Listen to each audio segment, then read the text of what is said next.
Hello everyone, welcome to the coding Gyan channel. आज के इस लेक्चर में हम स्ट्रिंग से रिलेटेड इंटरेस्टिंग प्रॉब्लम को सोल्व करने वाले हैं ताकि हम स्ट्रिंग के बारे में और बेटर तरीके से समझ पाए। तो चलिए आज का हमारा सेशन बिना देरी के शुरू करते हैं। First occurring word in a string. हमें स्ट्रिंग में ऐसा वर्ड सर्च करना है जो सबसे ज्यादा बार रिपीट हुआ है। तो इस केस में हम देखें तो कार वर्ड 1, 2 और 3 बार रिपीट हुआ है। तो हमें इस कार वर्ड को प्रिंट करना है और साथ ही साथ हम इसकी अक्रेंस को भी प्रिंट करेंगे। तो इस प्रॉब्लम को सोल्व करने के लिए सबसे पहले हम एक वेक्टर ऑफ स्ट्रिंग क्रिएट करेंगे और उस वेक्टर ऑफ स्ट्रिंग में इस स्ट्रिंग एस के space separated group of character को एज अ स्ट्रिंग इसमें स्टोर करेंगे। रीजन ये है कि हम स्ट्रिंग एस के सभी वर्ड को वर्ड टू वर्ड कंपैरिजन नहीं कर पाएंगे, इसलिए हम इसे वेक्टर ऑफ स्ट्रिंग में स्टोर करेंगे। के बाद यहाँ भी वर्ड टू वर्ड कंपैरिजन करना थोड़ा मुश्किल है, इसलिए हम इसे शॉर्ट कर देंगे। तो इसे शॉर्ट करने पे ये लेक्सिकोग्राफिकल ऑर्डर में शॉर्ट होगा।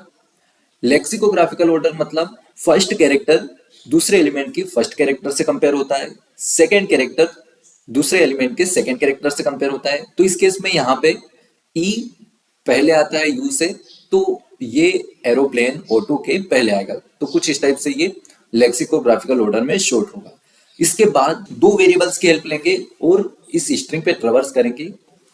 दोनों वेरिएबल अलग अलग इंडेक्स को रिप्रेजेंट करेंगे और उन इंडेक्सेस पे रखे हुए एलिमेंट्स को हम कंपेयर करेंगे। तो हम जीरोथ इंडेक्स पे एक आई वेरिएबल रखेंगे और i+1 इंडेक्स या फर्स्ट इंडेक्स पे j वेरिएबल रखेंगे। इसके बाद हमें इनकी अक्रेंस को स्टोर करने के लिए एक वेरिएबल की हेल्प लगेगी। तो उसके लिए हम यहाँ पे काउंट वेरिएबल क्रिएट करेंगे। तो हम काउंट वेरिएबल के साथ साथ एक और वेरिएबल मैक्स काउंट, जिसमें अभी तक का मैक्सिमम काउंट स्टोर होगा, तो उसके लिए एक मैक्स काउंट वेरिएबल क्रिएट करेंगे। शॉर्ट में हम इसे एम काउंट रख रहे हैं यहाँ पे इस वेरिएबल का नाम। और इनिशियली इसमें 1 को स्टोर करेंगे और इसमें भी 1 को स्टोर करेंगे। एक वर्ड को रिटर्न करना है जो सबसे ज्यादा बार आया है, तो उसके लिए हम एक आंस स्ट्रिंग क्रिएट कर लेंगे। इस शॉर्टेड वेक्टर के सभी एलिमेंट्स को कंपेयर करेंगे। तो यहाँ पे ith इंडेक्स पे रखा हुआ एलिमेंट jth इंडेक्स के इक्वल नहीं है, तो इस केस में हम i को jth इंडेक्स पे ले आएंगे और j को इंक्रीज करेंगे। अब ith इंडेक्स पे रखा हुआ एलिमेंट jth इंडेक्स पे रखे हुए एलिमेंट के इक्वल नहीं है, तो फिर से हम i को jth इंडेक्स पे ले आएंगे और j को 1 से इंक्रीज करेंगे। हमेशा j को 1 से इंक्रीज करेंगे। अब फिर से ith इंडेक्स पे रखा हुआ एलिमेंट jth इंडेक्स पे रखे हुए एलिमेंट के इक्वल नहीं है, तो i को z इंडेक्स पे ले आएंगे और j को 1 से इंक्रीज करेंगे। यहाँ पे ith इंडेक्स पे रखा हुआ एलिमेंट jth इंडेक्स पे रखे हुए एलिमेंट के इक्वल है, तो अब इस केस में हम काउंट को 1 से इंक्रीज कर देंगे। तो यहाँ पे काउंट हो जाएगा हमारा 2 और चेक करेंगे क्या मैक्सिमम काउंट काउंट से छोटा है। तो हाँ, काउंट है 2 और मैक्स काउंट है 1। तो इस मैक्स काउंट में हम काउंट को स्टोर करा देंगे और आंस में इस कार वेरिएबल कार वर्ड को स्टोर कर देंगे। तो यहाँ पे कार स्टोर हो जाएगा।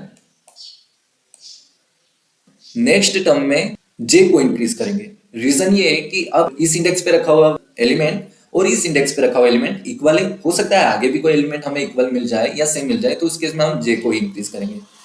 तो यहाँ पे फिर से ith इंडेक्स पे रखा हुआ एलिमेंट jth इंडेक्स के इक्वल है, तो काउंट की वैल्यू होगी 3। तो मैक्स काउंट काउंट से छोटा है, तो मैक्स काउंट हो जाएगा फिर से 3। और इस आंस वेरिएबल में कार फिर से रीअसाइन हो जाएगा। उसके बाद फिर से हम j को इंक्रीज करेंगे। अब j को इंक्रीज करने पे हमें ith इंडेक्स पे रखे हुए एलिमेंट और jth इंडेक्स पे रखे हुए एलिमेंट दोनों इक्वल नहीं मिले, तो हम i को सीधे z इंडेक्स पे मूव कर देंगे और j को 1 से इंक्रीज करेंगे। अब यहाँ पे चेक करेंगे क्या ith इंडेक्स पे रखा हुआ एलिमेंट jth इंडेक्स पे रखे हुए एलिमेंट के इक्वल है, नहीं है। तो i को और j को 1 से इंक्रीज करेंगे। अब j को 1 से इंक्रीज करने पे हम वेक्टर के साइज को एग्जिट कर गए, तो यहीं पे हमारी कंडीशन फॉल्स हो जाएगी। और इस टाइप से हमें इस आंस में जिसकी अक्रेंस सबसे ज्यादा है वो मिल जाएगा और एम काउंट में मैक्सिमम काउंट की अक्रेंस हमें मिल जाएगी। तो तो चलिए इसके एल्गोरिदम को इम्प्लीमेंट करते हैं। स्ट्रिंग का अपने कोड में यूज करने के लिए हमने स्ट्रिंग के हेडर फाइल को इंक्लूड कर लिया है। इसके बाद फर्स्ट स्टेप हमारा यही था कि हम वेक्टर ऑफ स्ट्रिंग क्रिएट कर रहे थे। तो वेक्टर को कोड में यूज करने के लिए उसकी हेडर फाइल को इंक्लूड करेंगे, has include.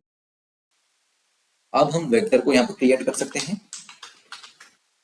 Vector of string, इसका नाम हम वी रख रहे हैं। इस स्ट्रिंग एस के space separated group of characters को इस वी में स्टोर करने के लिए हम एक फंक्शन की हेल्प लेंगे। इससे बिना फंक्शन की हेल्प से भी इसके सभी एलिमेंट्स को इसमें डाला जा सकता है, पर हम फंक्शन की हेल्प लेंगे ताकि हम फंक्शंस को भी अच्छे से समझ पाए। तो यहाँ पे एक फंक्शन को कॉल करेंगे, हेल्पर फंक्शन को, और उसमें एज अ पैरामीटर उस स्ट्रिंग एस को रखेंगे। हम चाहते हैं हमारा फंक्शन एक वेक्टर ऑफ स्ट्रिंग रिटर्न करे, तो यहाँ पे वेक्टर ऑफ स्ट्रिंग, ये इसका रिटर्न टाइप हमने दे दिया है। इसके बाद फंक्शन का नेम लिखेंगे हम हेल्पर, और इसके पैरामीटर्स हैं स्ट्रिंग। इसे एड्रेस ऑफ ऑपरेटर के साथ ले रहे हैं ताकि कॉपीज क्रिएट ना हो। हमारा function vector of string return करेगा, इसलिए हम यहाँ पे एक वेक्टर ऑफ स्ट्रिंग फंक्शन में क्रिएट कर लेंगे। इस फंक्शन में इसका नाम हम वी रख रहे हैं। इस वी का स्कोप इस फंक्शन तक ही है, और इस वी का जो स्कोप है वो मेन फंक्शन तक ही है। इस मेन फंक्शन के बाहर इस वी को कोई नहीं जानता है, और इस हेल्पर फंक्शन के बाहर इस वी को कोई नहीं जानता। इसके बाद हमारा ये function vector of string return करेगा। यहां से एक वेक्टर जाएगा जिसका डेटा टाइप स्ट्रिंग है, तो वो सब यहाँ इस हेल्पर फंक्शन में आएगा। तो उस वेक्टर ऑफ स्ट्रिंग को हमें एक वेक्टर ऑफ स्ट्रिंग में ही असाइन करना होगा। तो हम यहाँ पे इस वी में जो भी आउटपुट आएगा उसे स्टोर कर देंगे। ठीक है, अब हम स्ट्रिंग एस के इन वर्ड्स को इस वी में डालेंगे। तो इसके लिए हम एक स्ट्रिंग की हेल्प लेंगे, स्ट्रिंग आर, हम इसे एम्प्टी रख रहे हैं। अब इस स्ट्रिंग एस पे फॉर लूप की हेल्प से ट्रैवर्स करेंगे। किसी भी स्ट्रिंग में सभी एलिमेंट एज अ कैरेक्टर या कैरेक्टर की सीक्वेंस के फॉर्म में होते हैं। तो हम इस स्ट्रिंग पे ट्रैवर्स करेंगे, तो इसके एक इंडेक्स पे एक कैरेक्टर होगा, हर इंडेक्स पे एक एक कैरेक्टर रखा होगा। इस आर में कैरेक्टर्स को तब तक ऐड करते रहेंगे जब तक हमें कोई स्पेस ना मिल जाए। तो यहाँ पे हम एक इफ कंडीशन लगाएंगे, if s of I is not equal to space character, r plus equal क्या करेंगे s of I, और else के केस में हम ये करेंगे कि इस v वेक्टर में इस स्ट्रिंग को पुश कर देंगे r को। तो यहां पे हम, और उसके बाद r को वापस से एम्प्टी कर देंगे। रीजन ये है कि जैसे ही हम इससे इस ग्रुप ऑफ कैरेक्टर को आर में स्टोर कर देंगे, उसके बाद हमें स्पेस मिल जाएगी। स्पेस के बाद हमारा फिर से नया वर्ड शुरू हो रहा है, तो इसे हम एक एम्प्टी वेक्टर में स्टोर करेंगे। तो यहाँ पे हम इस आर को वापस से वी में स्टोर करने के बाद एम्प्टी कर देंगे। तो इस टाइप से हम इस वी वेक्टर में स्ट्रिंग एस के ग्रुप ऑफ कैरेक्टर्स को आसानी से ऐड कर सकते हैं। इसके बाद अब लास्ट में क्या होगा, जैसे ही हम यहाँ पे आएंगे उसके बाद स्पेस मिलेगी, एल्स में ये कार वेरिएबल स्टोर हो जाएगा, और ये इफ कंडीशन चलेगी, और इस आर स्ट्रिंग में ये एरोप्लेन ऐड हो जाएगा, पर एल्स कंडीशन चलेगी ही नहीं।